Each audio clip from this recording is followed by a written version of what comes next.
كما باركت على إبراهيم وعلى آل إبراهيم إنك حميد مجيد. أعوذ بالله من الشيطان الرجيم. بسم الله الرحمن الرحيم. والذين يمسكون بالكتاب وأقاموا الصلاة إنا لا نضيع أجر المصلحين. وإذ نتقنا الجبل فوقهم كأنه ظلة وظنوا أنه واقع بهم خذوا ما آتيناكم بقوة واذكروا ما فيه لعلكم تتقون.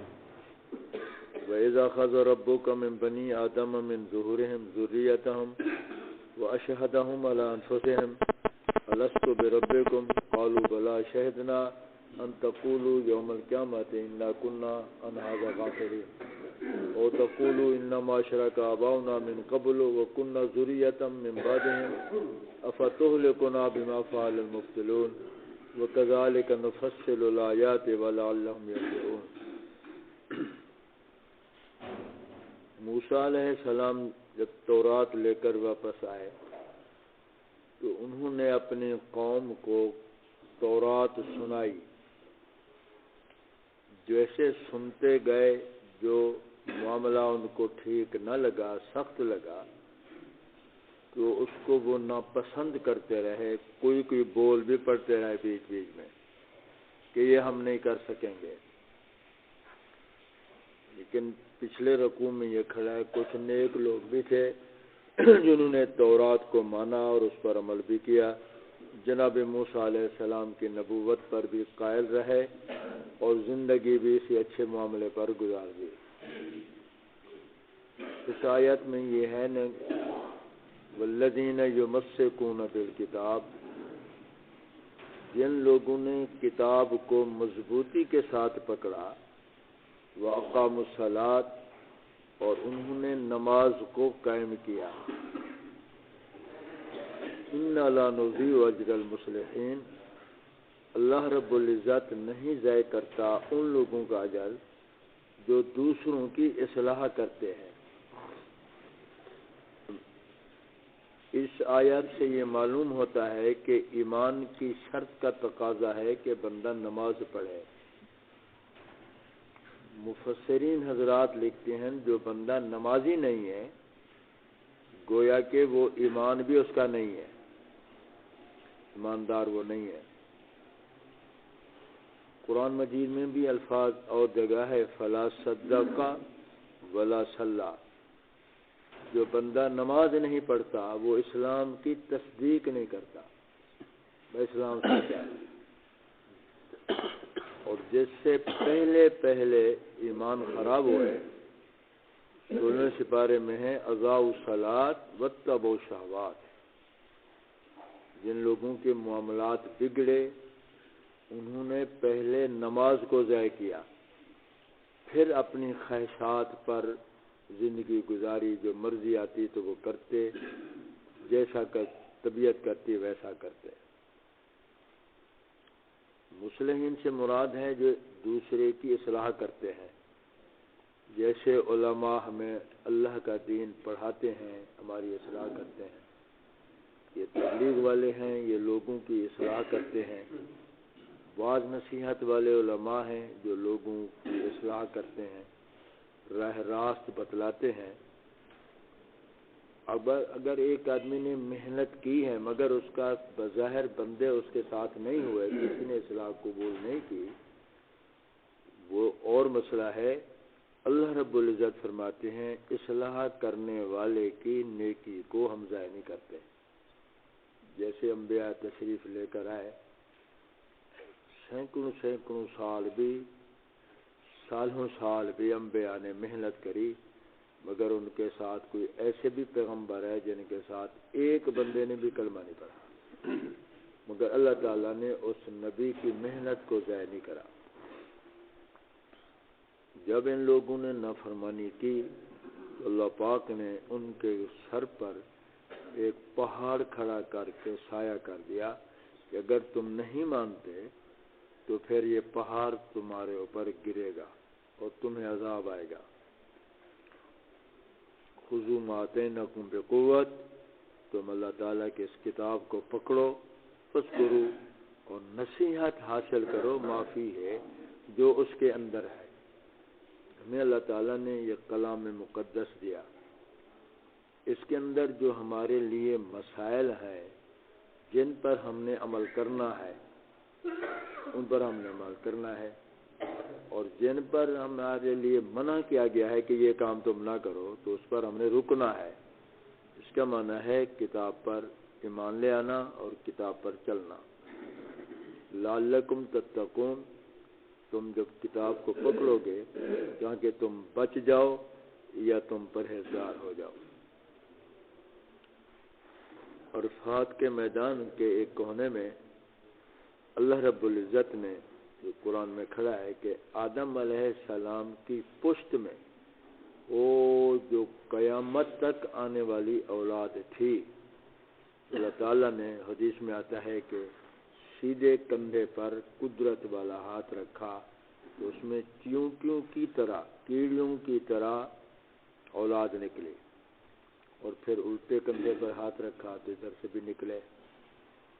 اور اس کا مفہوم یہ ہے کہ جو نیک لوگ تھے، طبیعت کے اچھے تھے، اللہ اور اس کے پیغمبروں کے فرمانبردار تھے، وہ تو سیدھے کندھے سے نکلے، اور جو نافرمان تھے وہ الٹے کندھے سے نکلے.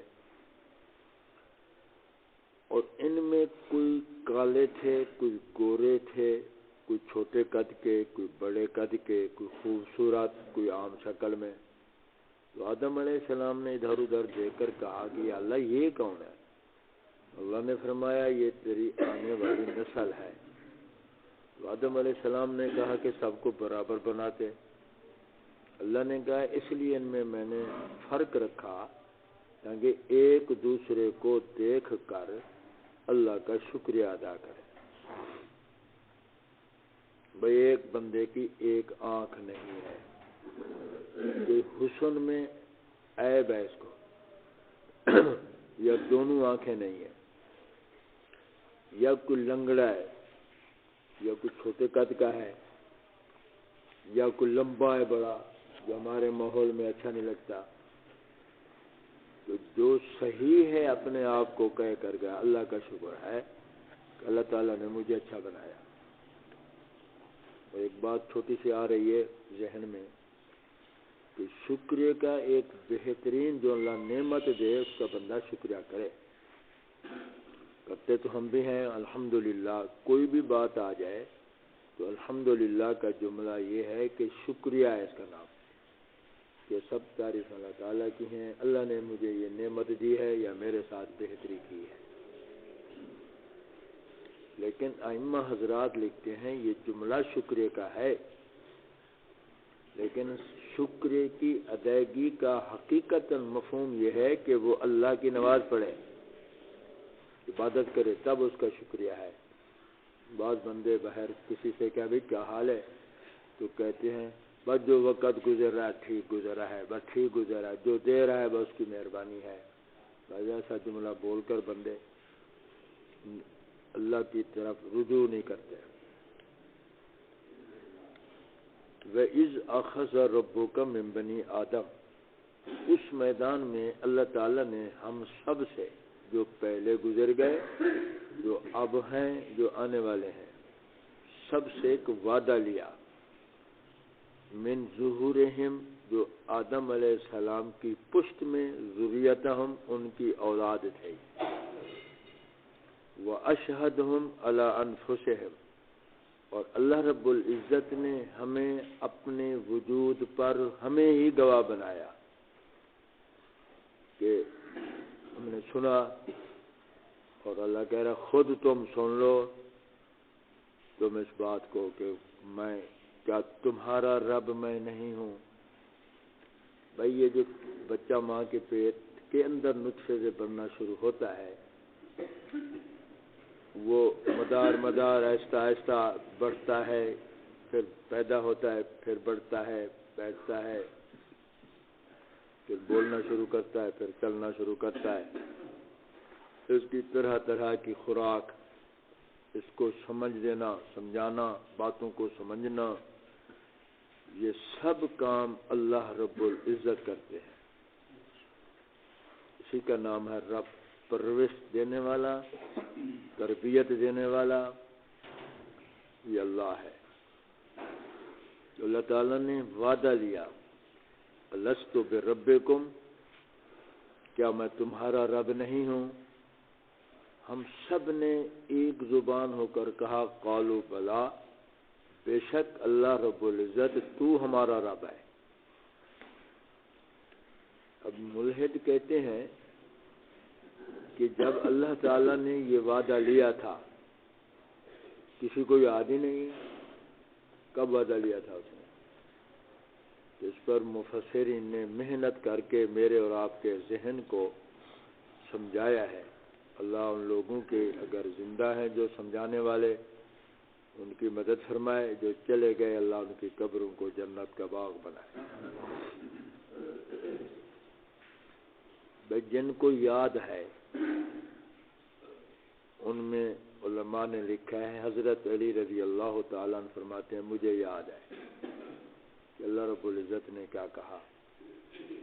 ایک سہل نام سے صحابی ہیں، وہ کہتے ہیں مجھے یوں بھی یاد ہے کہ میرے ساتھ کون کھڑا تھا، کس کا روح تھا۔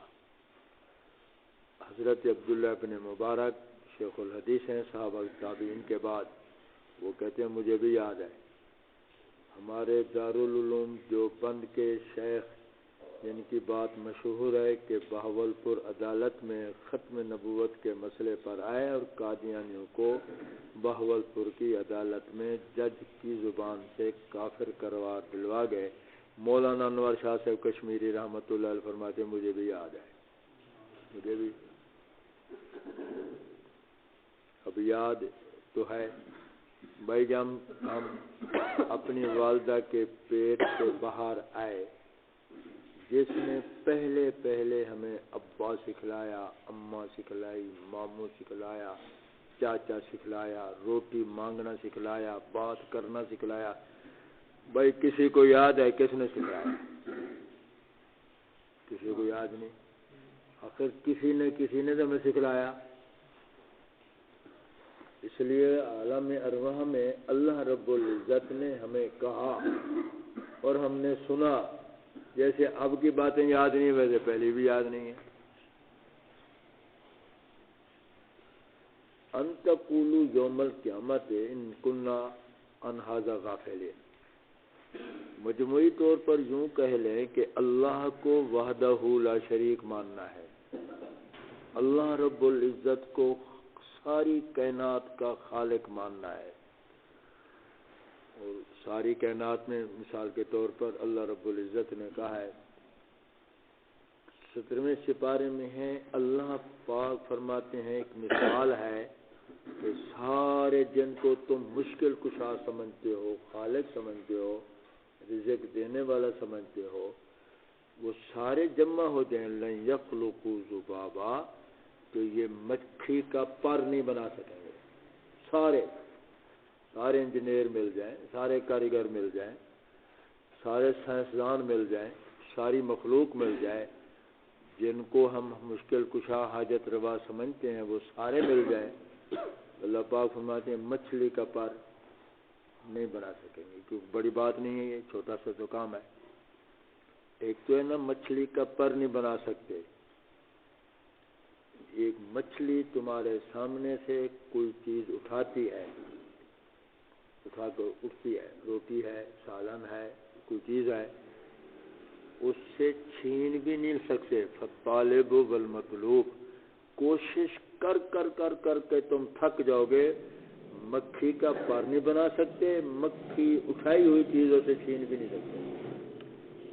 اب کس کو مشکل کا ساتھ ہم نے اس سے مثال سے کوئی ہی پاگل ہو جو نہ سمجھے، جو اللہ پاک نے مثال دی ہے۔ اللہ پاک یہاں فرما رہے ہیں کہ تم قیامت والے دن آؤ اور اس وقت تم شرک کرتے آؤ یا میری نافرمانی کرتے آؤ، تو تم وہاں کر کہو انا کنا عن ھذا غافلین۔ غافل کا معنی یہاں علماء ہے تو معنی کہ لاپرواہی ہے، کچھ سمجھ نہیں، کہتے ہیں ہمیں پتہ نہیں تھا، اس لیے میں تمہیں کہہ بھی رہا ہوں اور تمہیں گواہ بھی بنا رہا ہوں آج، کیونکہ یہ تو اللہ کی مہربانی ہے۔ اللہ کی مہربانی ہے کہ اللہ نے انبیاء بھیجے یاد کروانے کے لیے۔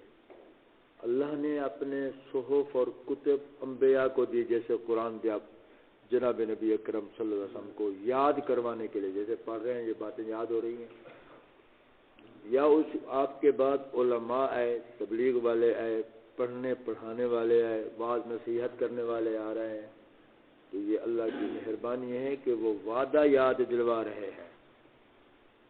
اللہ پاک فرما رہے ہیں او تقولوا انما اشرک آباؤنا من قبل، اور تم یہ کہو کہ شرک تو کرتے تھے ہمارے باپ دادا۔ نوح علیہ السلام سے شرک کی بات مشہور ہے، وہاں سے یہ بت پرستی ہوئی۔ بت بھی حقیقتاً لفظ ہے، صنم حقیقتاً لفظ ہے، ورنہ یہ شکلیں تو ان کی تھی نا جن کی یہ لوگ عبادت کرتے انسانوں کی۔ جناب نبی اکرم صلی اللہ علیہ وسلم فرماتے ہیں جب میں نے مکہ فتح کیا تو مکہ فتح ہو گیا، بیت اللہ کے دروازے کی چابی لگا کر جو دروازہ کھولا، دروازے کی ایک طرف جناب ابراہیم علیہ السلام کی تصویر تھی، ان کے ساتھ حضرت اسماعیل علیہ السلام کی تصویر تھی، دروازے کی دوسری طرف بی بی مریم کی تصویر تھی، ان کے ساتھ حضرت عیسیٰ علیہ السلام کی تصویر تھی۔ انہی کا نام ہوتا ہے۔ حقیقتاً یہ پتھر، حقیقتاً یہ لکڑ جس کا بنتا ہے نقشہ، یا جو کاغذوں پر بڑے بڑے اسکرین پر بڑے بڑے فوٹو آتے ہیں، حقیقتاً یہ فوٹو نہیں ہے تو پرلے بندے کی شکل جو سامنے آ رہا ہے۔ بھائی جو ہمارے والد کی اگر تصویر ہو وہ کاغذ کے فوٹو پر ہے یا ہمارے موبائل میں آ جائے تو ہم کیا کہ ہمارا ابا ہے یا اور کوئی، حالانکہ وہ فوٹو تو ابا نہیں ہے، دیکھ کر یہ کہیں گے ہمارا والد ہے، ہمارا استاد ہے، ہمارا پیر صاحب ہے، ہمارا بادشاہ ہے، ہمارا صدر ہے، ہمارا بزرگ ہے، یہ دیکھیں گے۔ اب یہ جو شرک کی وہاں سے بات شروع ہوئی اور اللہ پاک فرما رہے ہیں کہ پھر تم قیامت والے دن آؤ اور تم کہو کہ شرک تو کرتے تھے آباؤنا ہمارے باپ دادا، من قبل ہم سے پہلے، وَكُنَّا ذُرِّيَّةً مِّن بَعْدِهِمْ ہم تو ان کی اولاد ہیں، ان کے بعد ہے، ان کے کرتے تو وہ تھے۔ آج کل بھی دیکھیں ہر جاہل آدمی سے بات کریں تو جاہل کو قرآن سناؤ، جاہل کو نبی کی حدیث سناؤ، جاہل کو مسئلہ سناؤ تو وہ یہ کہتے ہیں ہمارے باپ دادا جو کرتے وہ پاگل تھے، ان کو پتہ نہیں تھا، تو نوا آ گیا ہے۔ جاہل کے پاس اس جملے کے علاوہ اور کوئی کام نہیں ہے۔ میری ایک آدمی سے بحث ہو رہی تھی تو اس نے یوں کہا تو میں نے کہا جو پہلے باپ دادا کرتے تھے دنیاوی کام ہم کر رہے ہیں، جو دنیاوی کام ہمارے باپ دادا پہلے کرتے تھے، ہم میں کون ہے وہ جو کر رہا ہے؟ اتنی کاشت بیج ہوتی تھی، اتنی کارخانے ہوتے تھے، بڑا ساری باتیں ہم سمجھ لیں۔ اور پھر جو شرک والے ہیں وہ کہن نبی پاک صلی اللہ علیہ وسلم کہ یہ سنت نہیں ہے، تو یہ بدعت میں بگاڑنے والے کہتے ہیں نبی نے گھڑی پہنی تھی، نبی کار پر چڑھے تھے، نبی نے فلاں کام کیا تھا، نہیں کیا تھا، پھر تم کیوں کرتے ہو؟